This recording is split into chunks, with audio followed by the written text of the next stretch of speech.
Guys, দেখেন মা বাপের মন যে কতটা সন্তান গুলো পুরে। এই দেখেন, গেছি বার্থডে খাইতে, ছোট পোলারে বাসায় রেখে গেছি। বইনেরে যায় বলছি ছোট ছেলে আহে নাই, কা কয় আহে নাই, খাবার দিয়ে দিম।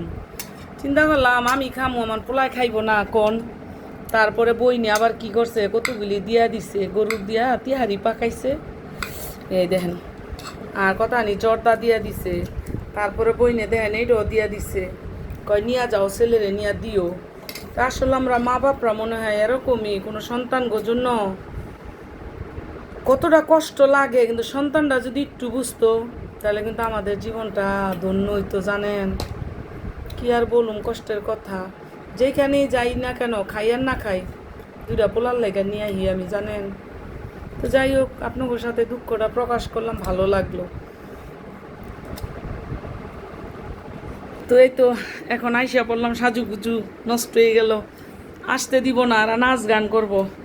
তারপরে বলছি না, চলে যাইতে হইব, পোলারে রেখে গেছি বাসায়, আবার আমি একা রাস্তায়, আমার ভয় লাগে। পরে আবার বোন জামাই রিক্সায় উঠাই দিছে, দেওয়ার পরে এই যে এখন বাসায় আইসা পড়লাম। তো যাই হোক, অনেক আনন্দ করছি, যতটুকুই ছিলাম মনটা আসলে অনেক হালকা হয়েছে, জানেন। তো আমার ভাই বোনেরা আমার একটু শেয়ার দিয়া, কমেন্ট করে, লাইক দিয়ে আপনারা একটু পাশে রাখেন আমার, তাহলে আমি অনেক খুশি হবো। তো ওকে বোনেরা, আল্লাহ হাফেজ।